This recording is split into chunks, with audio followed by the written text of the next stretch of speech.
우리 50절을 같이 한번 읽을까요? 50절 한 번 더 읽겠습니다. 시작. 이러므로 여호와여, 내가 모든 민족 중에서 주께 감사하며 주의 이름을 찬양하리이다. 아멘. 예. 50절 말씀을 중심으로 해서 감사와 찬양, 특별히 다윗이 하나님 감사합니다, 하나님을 찬양합니다, 이런 고백을 합니다. 다윗의 고백이 우리들의 동일한 믿음의 고백이 되어지기를 주님의 이름으로 축복합니다. 아멘. 다윗의 이 감사와 찬양의 고백을 사도 바울의 표현으로 하자면 사도 바울은 이렇게 신앙 고백하죠. 나의 나된 것은 오직 하나님의 은혜로다. 이렇게 고백합니다. 다윗은 오늘 본문의 말씀을 통해서 하나님이 자기의 인생을 보장해 주신다. 보장해 주신다. 이 고백을 하는데요. 다윗은 많은 시련을 겪었습니다. 그런데 그 많은 시련 가운데서도 다윗이 안전할 수 있었던 것은 하나님께서 지켜주시고 하나님께서 보호해 주시고 하나님께서 어떤 위험 속에서도 하나님께서 다윗의 생명을 보장해 주셨다. 이것을 깨닫고 고백합니다. 그 구체적인 내용을 오늘 본문에서 기록하고 있는데요. 우리 말씀을 보면서 정리하십시다. 30절을 봅니다. 30절 다윗이 고백합니다. 같이 읽을까요? 내가 주를 의뢰하고 적진으로 달리며 내 하나님을 의지하고 성벽을 뛰어넘나이다. 아멘. 옛날에는 전쟁할 때 성을 이렇게 함락해야 전쟁에서 승리할 수 있잖아요. 높은 성벽에서 지키고 있는 그 대적을 향해서 앞으로 전진하고 그리고 성벽을 뛰어넘는 것, 이것이 하나님께서 다윗의 생명과 다윗의 인생의 구원을 보장해 주시는 내용을 다윗이 표현하고 있는 내용입니다. 내가 하나님만 의지하고 달려가고 하나님만 의지하고 성벽을 뛰어넘나이다. 하나님께서 장벽을 뛰어넘게 해주셨다. 이렇게 고백합니다. 이스라엘 백성들이 출애굽에서 가나안 땅에 도착하기까지 수많은 장애를 겪었습니다. 우리 인생을 이런 것에 비유하기도 합니다. 인생을 사는 동안 성도가 넘어가야 할 장애, 성벽은 얼마나 많은지 모릅니다. 그런데 이스라엘 백성들을 전적으로 하나님께서 도와주셔서 그 모든 난관들을 통과하게 하시고 가나안 땅에 들어가게 하시고 첫 번부터 딱 버티고 있는 여리고성을 넘게 하시고 이 모든 것을 하나님께서 친히 주관해 주시고 이스라엘 백성들에게 그 가나안 땅을 허락해 주셨다. 이것이 이스라엘 백성들의 신앙의 고백이고 다윗도 마찬가지 고백을 합니다. 우리도 마찬가지 고백을 할 수 있기를 소원합니다. 아멘. 성도가 인생을 살아가면서 만나는 어려운 장벽을 넘을 때 하나님께서 도와주셨다. 이 고백이 가장 합당한 고백입니다. 시편 50편 15절에 보면 하나님께서 말씀하십니다. 환난 날에 나를 부르라. 내가 너를 건지리니 네가 나를 영화롭게 하리로다. 이것은 하나님의 약속입니다. 왜 이런 약속을 하셨을까요? 하나님이 사랑하시기 때문입니다. 그러면 이 약속과 하나님의 사랑의 근거가 무엇입니까? 하나님이 창조주 하나님이시고 하나님이 하나님의 백성, 하나님의 소유된 우리들을 친히 다스리시고 지키시고 보호하시고 인도하시겠다는 것입니다. 우리가 고백할 것은요, 하나님은 나의 왕입니다. 아멘. 다윗은 오늘 22장을 통해서 처음부터 끝까지 하나님은 나의 왕입니다. 하나님은 나의 왕입니다. 그런데 다윗은 지금 인간적으로 보면 자기가 왕이거든요. 그런데 다윗은 내가 왕이다 이렇게 말하지 않고 오직 하나님만이 왕입니다. 내가 이스라엘의 왕이다 이렇게 말하지 않고 이스라엘의 왕은 오직 하나님 한 분뿐이다 이렇게 고백하는 겁니다. 이 고백이 얼마나 위대한 고백인지 하나님을 왕으로 삼고 하나님을 의지하는 하나님의 백성들에게 하나님께서 베풀어 주시는 구체적인 은혜가 뭔가, 오늘 30절에 성벽을 뛰어넘게 하시고 적진을 향해서 달려갈 수 있도록 하나님께서 함께 해주신다, 이 말씀을 하고 있는데 31절을 보십시다. 같이 읽겠습니다. 하나님의 도는 완전하고 여호와의 말씀은 진실하니 그는 자기에게 피하는 모든 자에게 방패시로다. 아멘. 아무리 강한 대적이 군대가 최고의 무기로 강한 무기로 나를 공격한다 할지라도 방패가 확실하면 모든 공격을 막아낼 수 있잖아요. 그런데 하나님이 방패가 되신다는 거예요. 하나님의 방패를 뚫을 자가 무기가 뭐가 있겠습니까? 하나님이 방패가 되셨다. 하나님이 막아주셨다. 36절도 보시면요.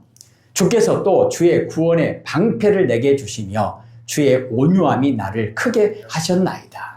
아멘. 다윗은 수많은 전쟁을 치르면서 하나님이 나를 막아주셨다. 하나님이 방패가 되어주셨다.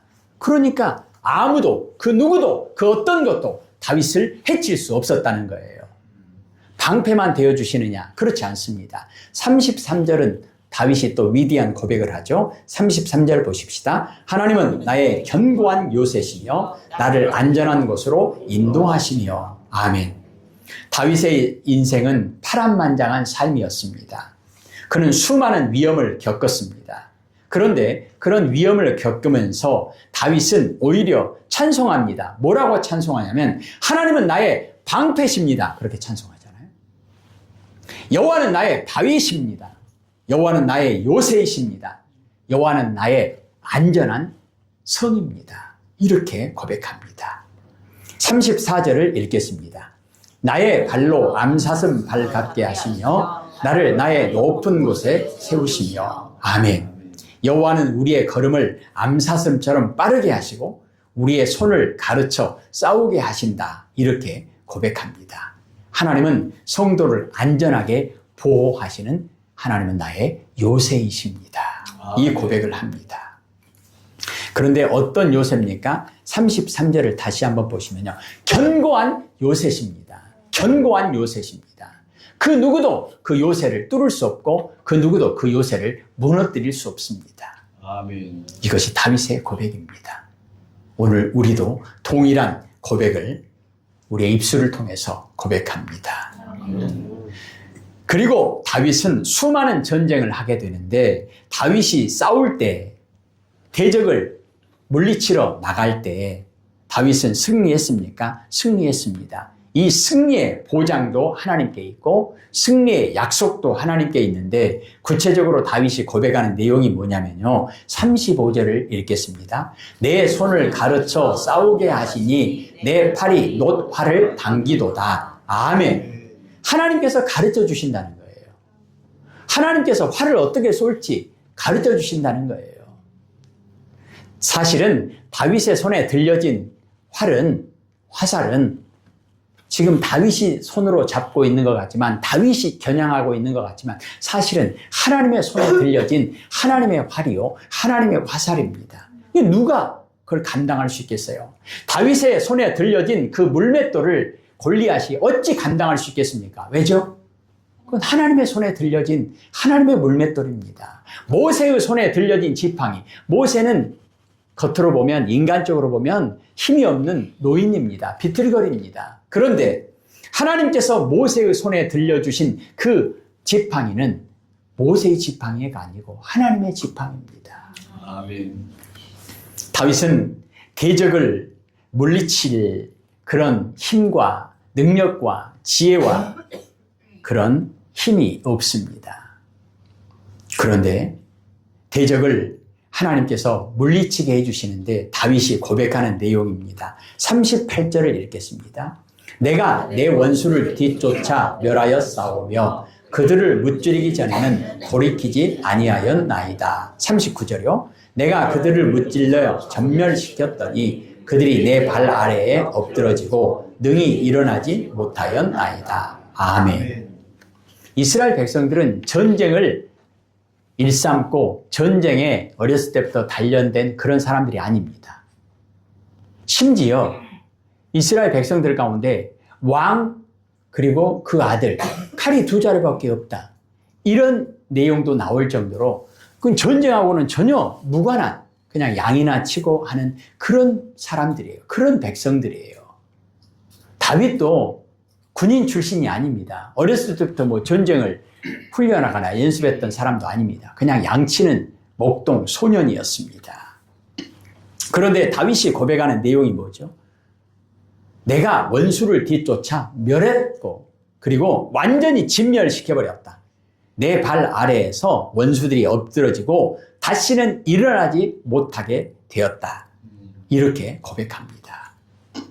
대적을 물리치지 않고는 다윗으로 하여금 결코 물러나지 않게 하시고 중간에 포기하고 돌아오는 적이 없어요. 그리고 한번 멸하여 엎드러진 대적은 다시 일어나지 못하도록 완전히 진멸시킬 수 있었다. 완전한 승리를 거두었다. 누가요? 다윗이요? 아니요. 하나님이요. 하나님이요. 그래서 전쟁은 하나님께 속한 것이라. 다윗이 치른 모든 전쟁은 사실은 하나님의 전쟁이었습니다. 아멘. 어떻게 그럴 수 있습니까? 다윗은 하나님의 말씀에 절대적으로 순종했습니다. 하나님, 갈까요, 말까요? 하나님, 이 전쟁 할까요, 말까요? 반드시 하나님께서 허락하실 때에만 전쟁터에 나갔고, 그리고 구체적으로 어떻게 싸울까요? 화살을 쏠까요, 말까요? 이 모든 것을 하나님께서 절대적인 주권을 가지고 주장하셨습니다. 성도의 의를 위한 싸움, 이것은 다윗과 골리앗의 싸움이어야 합니다. 골리앗은 무기를 가지고 나왔지만 우리는 만군의 여호와의 이름, 창조주 하나님의 이름, 우리를 구원하신 하나님의 이름으로 나아간다. 이것을 성경은 우리에게 고백하게 하십니다. 43절을 읽겠습니다. 내가 그들을 땅에 티끌같이 부스러뜨리고 거리에 진흙같이 밟아 헤쳤나이다. 아멘. 티끌은 무슨 힘이 있겠어요? 티끌. 진흙이 힘이 있겠어요? 그냥 먼지죠. 먼지. 내가 상대하는 대적은 그냥 티끌과 먼지만 또 못하다는 거예요. 왜요? 내가 강해서요? 아니요. 하나님께는 골리앗 아니라 여리고성 아니라 그 어떤 강한 대적이라 할지라도 하나님께는 전부 다 티끌이고 하나님께는 전부 다 진흙과 같다는 거예요. 먼지와 같은 거예요. 그래서 하나님이 대장 되시는 하나님의 전쟁에서 다윗은 항상 승리할 수밖에 없었습니다. 어떻게 해요? 하나님의 종으로, 하나님의 백성으로, 하나님의 군대로 싸웠기 때문입니다.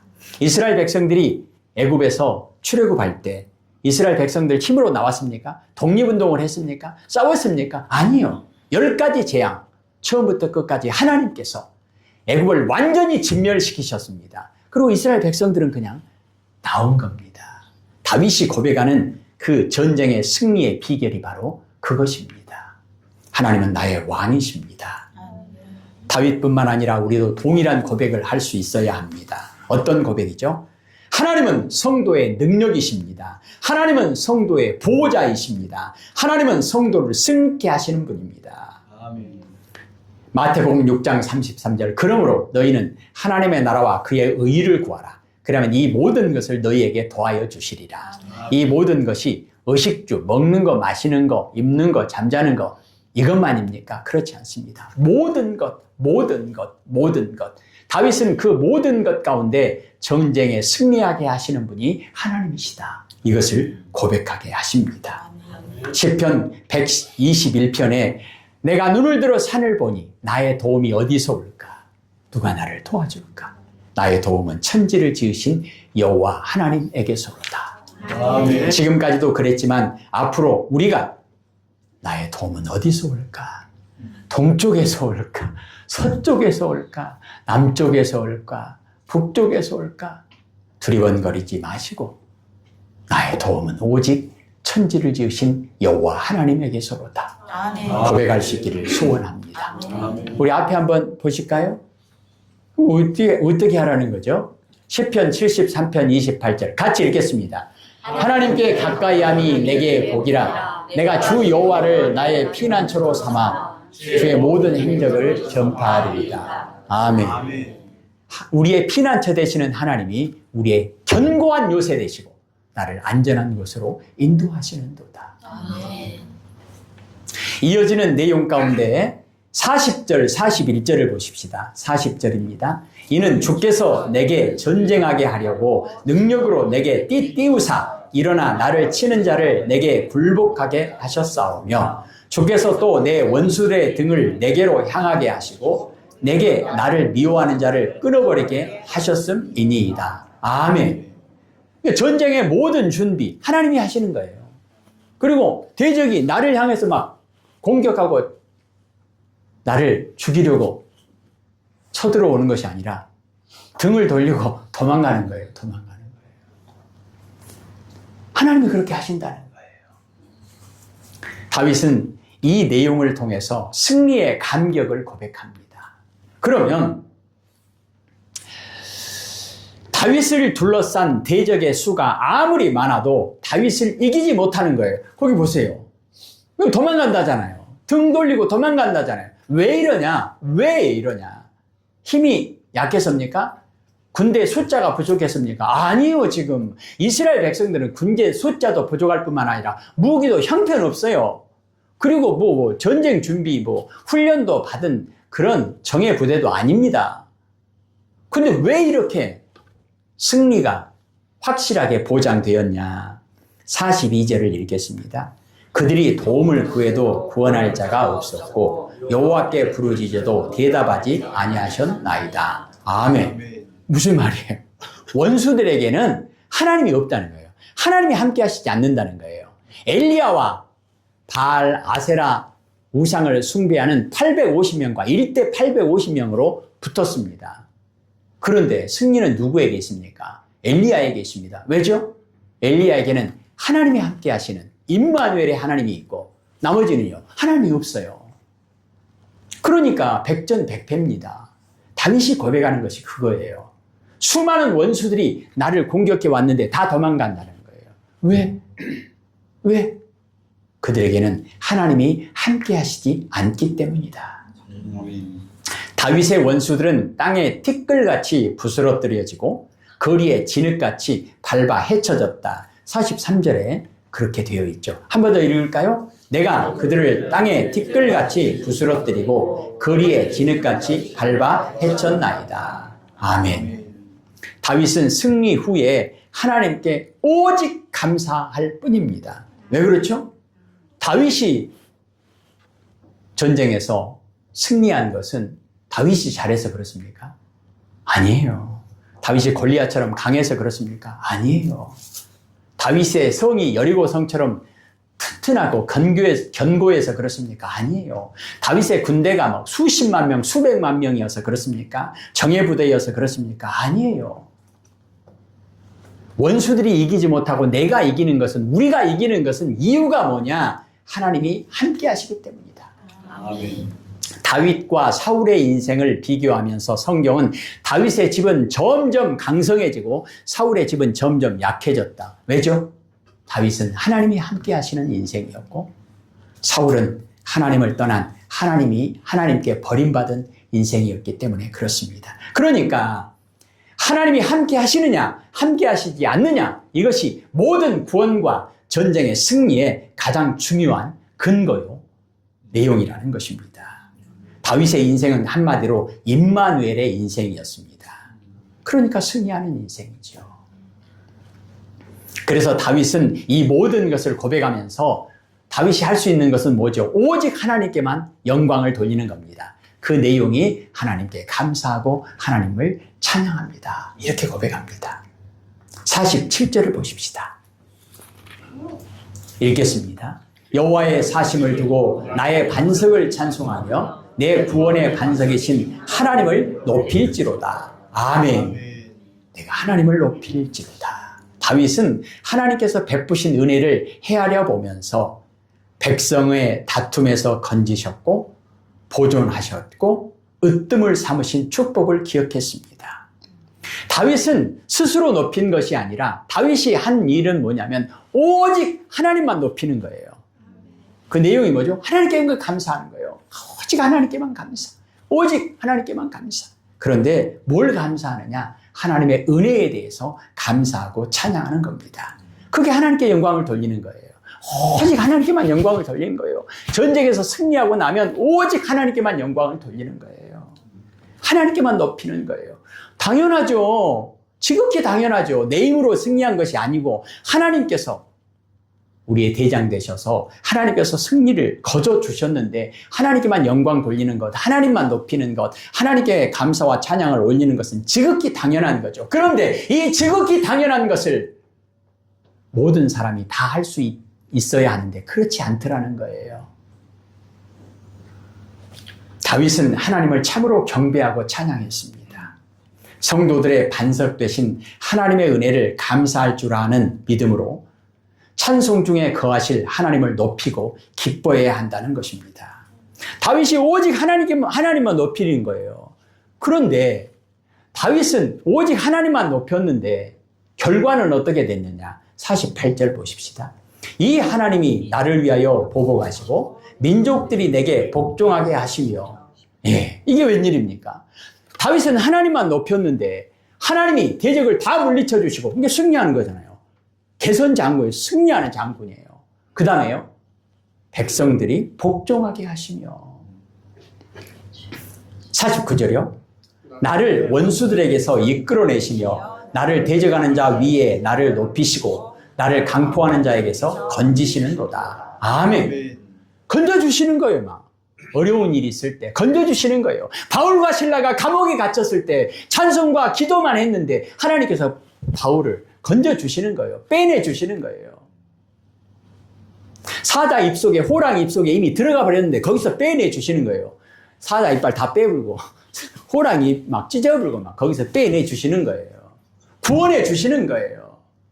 시궁창에서, 구덩이에서 건져주시는 거예요. 풀문불에서 건져주시는 거예요. 다니엘이 사자굴 속에 들어갔는데 사자가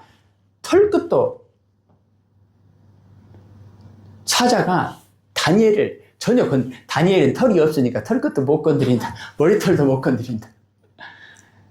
건드릴 수 없는 거예요. 왜요? 다니엘도 오직 하나님만 높이잖아요.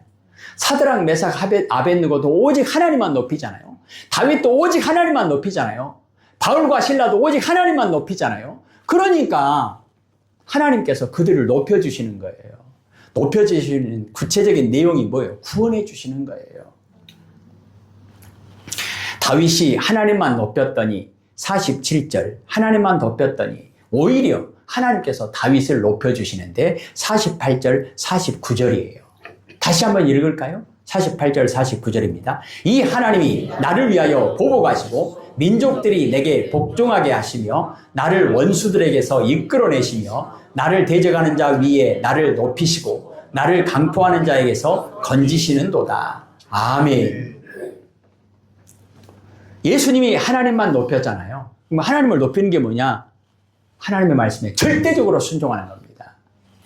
하나님이 명령하실 때 하나님 앞에서 납작 엎드리면 내가 특별히 막 이렇게 쇼하지 않더라도 나를 낮추면 더 높아지는 거잖아요. 누가요? 하나님이요.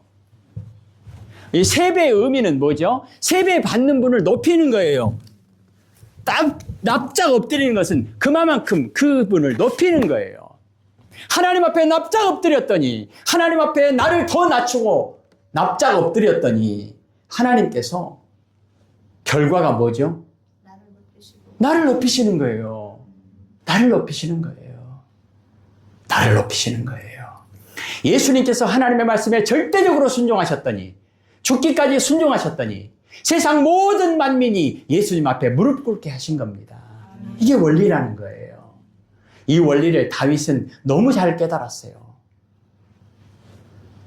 그런데 우리가 착각하지 말아야 될 것은 나는 원래 이렇게 낮아질 사람이 아닌데 내가 하나님이 겸손하라고 하시니까 겸손해야만 하나님이 나를 높여주시고 은혜를 주신다고 하니까 그냥 내가 나를 더 낮추고 나를 겸손하게 그런 겁니까? 아니요. 우리는 내가 아무리 낮아져도 내가 아무리 엎드려도 훨씬 더 그보다 더 낮습니다. 훨씬 더 그보다 낮아져야 돼요.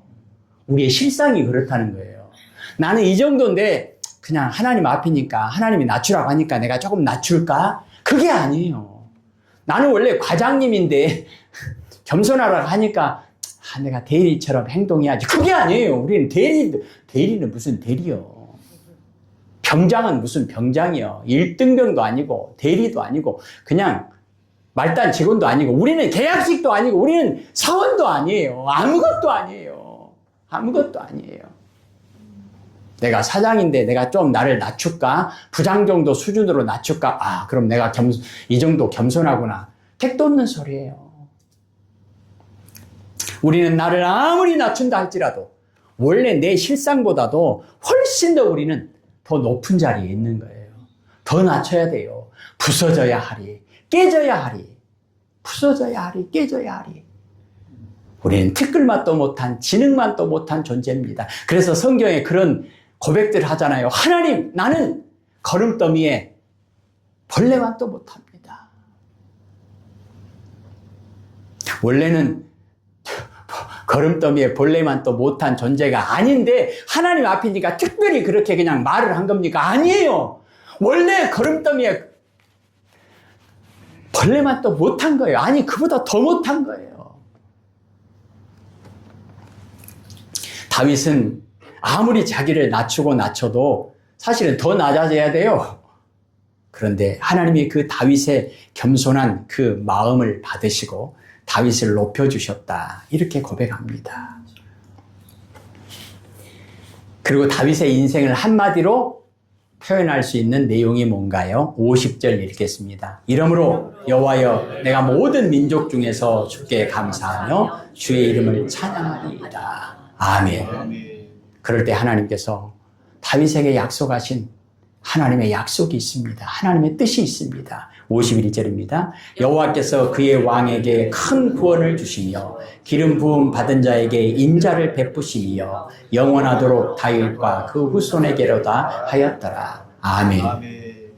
하나님은 어떤 하나님이죠? 과거에도 현재에도 미래에도 다윗에게 동일한 고백을 하게 하시는 하나님. 시편 18편에 보면 여호와는 나의 힘이시니 내가 주를 사랑하나이다. 하나님은 나의 반석이고 나를 건지시는 분이시고 나의 하나님이시고 나를 도와주시는 분이시고 나의 바위시고 나의 방패가 되시고 구원의 뿔이 되시고 나의 산성이 되신다. 하나님은 나의 피난처가 되신다. 다윗은 이것을 고백하는 겁니다. 그렇다면 우리가 고백해야 할 하나님은 어떤 하나님이십니까? 우리는 하나님을 왕으로 고백하면서 살아가야 합니다. 하나님을 왕으로 고백한다고 하는 것은 어떤 의미가 있냐면 하나님이 왕이면 우리는 하나님의 백성이죠. 그러면 하나님의 나라를 우리는 고백하는 거죠. 하나님의 나라를 사는 거죠. 하나님의 나라가 뭐죠? 천국이에요. 천국. 천국을 살아가는 그런 인생. 다윗은 항상 천국을 살아가는 거예요. 왜요? 하나님이 왕이니까. 난 하나님의 백성이니까. 왕이 있고 백성이 있으면 그 나라잖아요.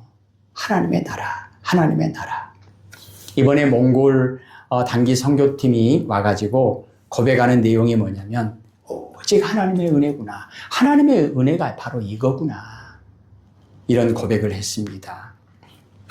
마지막 이제 송정역에서 그분들을 다 태워드리고 이제 서울로 올라가는데 짐도 많고 해서 이제 기차 타는 곳까지 가가지고 이렇게 좀 짐 올리는 것도 좀 도와주고 했는데 가방도 크고 하니까 신 목사님이 청년이잖아요. 힘이 세잖아요. 저는 들어가니까 잘 못 들어. 그래서 신 목사님이 뿔궁 듣고 이제 들고 올라가서 그냥 올려만 줘도 되는데 너무 친절해가지고 막 이렇게 기차 안에까지 막 날라주고 막 하는데 나는 기차 출발하기 전에 빨리 내려와라 막 쓰고 막 내렸습니다. 그리고 이제 출발했습니다. 그리고 우리 이제 너무 감사하다. 다 마쳤다. 그리고 이제 차를 타고 올라가는데 신 목사님이 내 핸드폰이 없이야요. 핸드폰이 없다는 거예요. 언니 전화해봐라. 없어요. 소리 안 나요. 오늘 한번 의자에 가봐라. 그 역전 안에 의자에 가봐라. 있겠어요? 없어요. 근데 요즘에 핸드폰 분실은 좀 심각한 문제잖아요. 왜냐? 그 속에 카드가 들어있어 또. 지 카드도 아닌 또 사모님 카드도 들어있고 막 지 카드도 아닌 것도 들어있고. 어떻게 이제 전화도 안 받아요. 누가 주소 가봤는가 보다. 어쩔까? 옆에서 도와주지도 못하잖아요. 어떻게 해요? 하나님 좀 도와주세요. 이거 어쩜 좋습니까? 이거 카드뿐만 아니라 핸드폰 안에 모든 정보가 다 들어있는데 찾을 길도 없잖아요. 어떻게 하면 좋아요? 어쩌면 좋아요? 그냥 기도하죠. 기도했죠. 어떻게, 어떻게. 근데, 이제 완전 낙심했죠. 아, 이제 잊어버렸다. 어떻게 하면 좋냐, 이제. 은행 가서 이제 카드 맞고 어쩌면 좋냐. 다 포기하고 오려고 하는데, 전화를 했더니, 누가 받아요? 누가 받냐면, 선교사님이 받아요. 기차 타고 지금 서울로 가고 있는 선교사님이 전화를 받아요. 이게 뭔 일이냐. 그 가방 가지고 기차에 실어주고 할 때 거기서 핸드폰이 빠져붙는갑어요. 그래서 제가 그랬습니다. 아니, 아무리 선교사님 때 은혜 받았다고, 아이, 선교사님 따라가려고 하면 쓰겄냐. 여기 양님 제자교회에 있어야지. 근데 몸은 못 따라가니까 핸드폰이 따라가야 쓰겠습니까? 아니, 핸드폰이 열차 바닥에 떨어져 있는 거예요. 근데 그 핸드폰을 선교사님이 주신 거죠. 근데 이제 핸드폰을 찾았습니다. 근데 핸드폰은 이제 기차 타고 가버렸어요, 이제. 그러면 그 핸드폰을 찾으려면 광명까지, 서울까지 쫓아가야 되잖아요. 우리가. 근데요, 옆에서 또 이렇게 막 뭘 찾아보더라고요. 강정미 사모가. 그러더니, 아, 이거 좋은 제도가 있네. 그 요즘에 그 핸드폰, 그 기차 승무원한테 이거 어디서 떨어뜨린 거, 이거 다시 갖다 주라고 하면 갖다 준다네요, 또. 그 기차에서 싣고 내려올 때 그 연락을 서로 했는데 그 승무원이 이제 선교사님이 승무원 찾아서 줬는데 안 받는데요. 왜냐? 이 송정역에서 우리가 이것을 분실했으니까 그것을 우리한테 갖다 주십시오. 이렇게 신고를 해야 되는데, 우리가. 그래서 또 전화해갖고 신고를 했는데. 도착하기 전에 전화를 해야 돼요, 또. 도착하기 전에. 안 그러면 안 받아보니까. 근데 그 고비고비마다 아슬아슬했습니다. 그래가지고, 오후에 기차가 갖고 왔습니다. 전화 왔어요. 성정역에 갖다 놨으니까 찾아가시오, 그러고. 왜 이 말씀을 드리냐면, 그 핸드폰 안 잊어버린 것보다도 잊어버린 걸 통해서 우리 신목사님은 얼마나 또 많은 은혜를 고백했을지 모르지만, 제가 고백한 것은 뭐냐면, 아, 핸드폰 잊어보면 다시 사면 되지, 그것이 아니고, 우리가 핸드폰이라고 하는 이 사건을 통해서, 아, 오직 하나님만 바라보고 기도해야 되겠구나. 그거 신기하지 않습니까? 놀랍지 않습니까? 그 다른 사람이 주웠으면 또 어쨌겠어요? 기차에 사람도 많은데. 그 선교사님이 웃으면서 그러시더라고요. 어떻게 선교사님 주웠습니까? 그랬더니 내가 영적으로 좀 그러잖아. 박잖아. 어찌됐든요. 아, 그렇구나. 앞으로 신목사님뿐만 아니라 저뿐만 아니라 이 핸드폰 사건을 통해서 앞으로 우리에게 문제가 생기면 오직 하나님만 바라보고 기도해야 되겠구나. 그리고요, 우리가 할 수 있는 일은 하나님께 감사하는 것밖에 없구나. 그거 신기하지 않습니까? 놀랍지 않습니까? 저는 바로 목사님 얼른 서울로 쫓아가시오. 그러려고 했어요. 근데 딱 갖다 줘. 거기서 전화가 왔어요. 왔어서 찾아가십시오. 저녁 되기 전에 낮에 와버렸어요. 금방 와버렸더라고요. 그래서 하나님만 바라보고 하나님만 의지하고 우리가 할 수 있는 것은 감사밖에 없구나. 감사밖에 없구나. 그래서 이 핸드폰 사건을 통해서 저에게 주신 은혜는 그렇습니다. 감사 좀 많이 해라. 더 감사해라. 그리고 하나님을 찬양해라. 기도하십시다. 하나님 아버지, 다윗이 고백하는 하나님, 나의 도움이 어디서 올꼬? 나의 도움은 천지를 지으신 여호와 하나님에게서로다.